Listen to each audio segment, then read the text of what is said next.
So is the control round feed really as good as they say?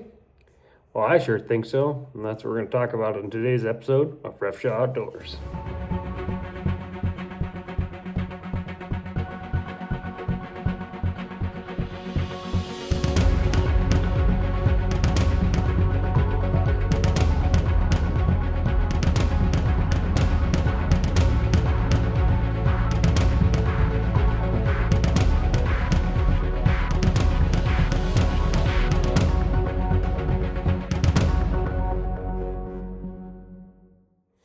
Howdy folks, and welcome back to Roughshod Outdoors. Today we're going to talk about the difference between a control round feed and a push feed bolt action. So I just got a bolt here. This is the Model 70 Winchester, a modern, the current production ones. They did make push feed Model 70s, and quite a few people don't actually know what the difference is, or even that there is a difference. But one of the easiest ways to tell is just by looking at the gun. You can see this claw extractor, well, it's there, but it extends alongside the bolt, and that is on the ejection port side. So just by looking at a rifle, if you can see this piece right here, pretty good chance that it is a control round feed. Not all the time. The original Ruger M77 had a claw extractor, but it had a pin eject with kind of a round bolt face, like, this isn't a real good example either, but it was kind of a recessed bolt face like that. So it would actually, it would push, this is hard to see. It would push the cartridge in front of the extractor and then snap over when you close the bolt. So, but to be a true control round feed, it's got to have blade eject. Right there. If you can see, there's no plunger on there. Now the way these work, again, we'll see. So you bring the bolt all the way to the rear, and we start going forward. The bottom of the bolt face will push the cartridge up out of the magazine box, and when it can come free, about 2/3 of the way or something, it slides up under that claw extractor. Now you can go back and forth, and it's holding on to the cartridge, and you bring it all the way to the chamber, close the bolt, and fire. Or if you don't fire it and maybe you're just unloading, bring it up, comes back, and it's still holding on to it, and it's not ejecting it yet because the ejector is at the end of the bolt throw. It's fixed, it's in the same spot, it just sits there. And you bring, depending on how fast you're bringing it back, if you're bringing it back slow, it'll just pop that cartridge right off of the extractor. Or if you really run her back, like you just shot at a 200-inch whitetail buck, it goes flying. So there's a lot of advantages to that. Say you were excited shooting a 200-inch whitetail buck, and you didn't quite get all the way back and decided to go ahead again. Well, it's still holding on to that cartridge case or whatever. And if you tried to run it back, now the case mouth is wider, it won't chamber. I suppose if you hit it hard enough, it probably would. But now you're not. If it's 99% of the time it won't jam. So that is the huge benefit of the controlled round feed. Now, the only push feed I have is this Mosin Nagant 9130.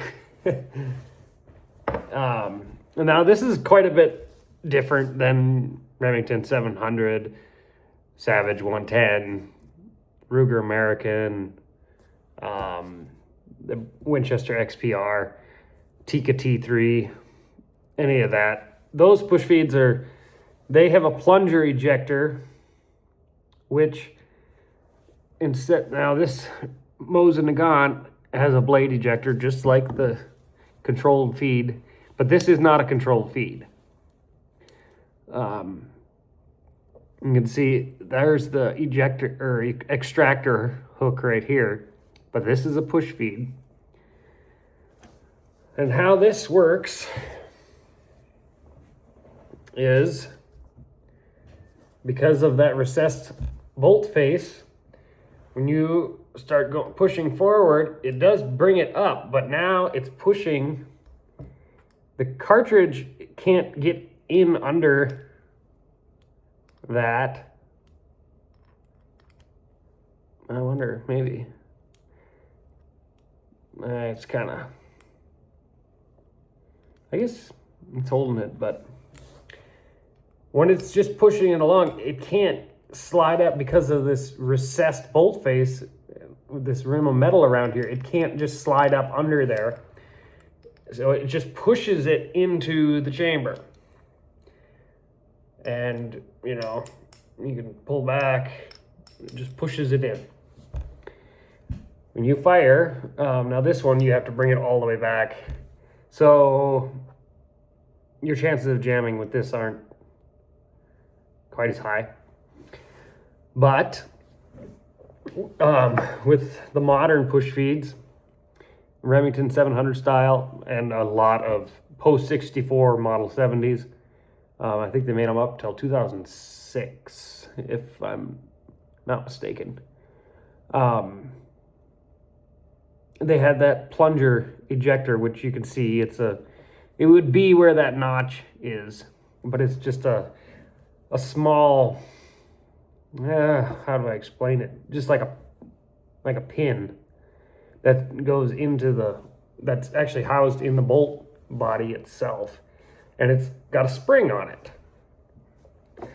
So what happens is, when a push feed goes into the chamber and you lock it down, it snaps the face of the bolt over the cartridge. Now this is the Russian 7.62x54R, so it's rimmed, so we're gonna get a little, I wonder, take this 30-06 and try to explain, but how it's in there, and now it's surrounded by that bolt face, or the bolt, I don't know what's that called, but it is, the head of the cartridge is supported and surrounded, and some people like that a lot better than the cone breech on the Model 70s, but anyway, but now, so the cartridge is pushing down on that ejector and on the spring. That's why when you lift up and start coming, as soon as you start pulling back, that cartridge is going to be canted a little bit like this. And when you clear the ejection port, no matter how fast or slow you're going, it ping flies out because there's so much pressure on that spring. Now those springs can wear out, and if it's been used a lot, they can get weak and not work. I grew up hunting coyotes and snowshoe hares with a Remington 700 223 that the spring was wore out and it didn't eject for crap. It didn't feed for crap either, but so what this can be a problem is, it's the cartridge is trying to get off the bolt, try to get out, and if you do short stroke it, so that's out like this. Now I wish I had two of the right cartridges, but now you're going back and you didn't go all the way. Well, this cartridge drops on top of the other cartridges, and now you picked up another one, and now you're sending two cartridges to the chamber, and they get stuck in there like that. I actually did that with a 223. That 223. I was quite young. It was actually the first coyote I ever shot at. First coyote I called in and shot at. Now, if I can remember right, gosh, I must have been about 13. I think I used my pocket knife to get the empty out, and then was able to load up I was able to clear the jam, but that's just a pain in the butt. So that is my whole thoughts on why I believe that the control round feed is a superior design. It's a lot more expensive to manufacture, hence why budget rifles don't have it. And some people say they're not as accurate because of the cone breach. Yeah, it's technically not as strong, but by cone breach, what I mean is for this all to come together, the only thing, like the Remington, they always said the 3 rings of steel. So the only thing really supporting the head of the cartridge is there's a little bit of bolt lip right there, and then the extractor, and the breech is more, well, it's coned, so it gets smaller obviously as you go down, but it has to be bigger around here for everything to lock up. But on these new Model 70s, it's not nearly as big a deal as some like to make it seem. But what I was saying, yeah, they have to be timed correctly. Again, that's so that when you bring the bolt down, it will be like looking like this when it's locked down. So if the timing is off, that can screw up stuff. It's just a much more meticulous manufacturing process. Why they're more expensive. I wish they were more popular than the Model 70s, because geez, I know a couple people that use them, but they're not as popular as I think they should be. The Ruger Hawkeyes have them. They're pretty popular, and I like the Ruger Hawkeye a lot. The Kimber, I think it's the 8400. Actually, when I bought this 30-06, it was between this and the Kimber. They had control round feed. I don't know. Kimbers were real popular for a while, but I don't think they are quite as much as they were.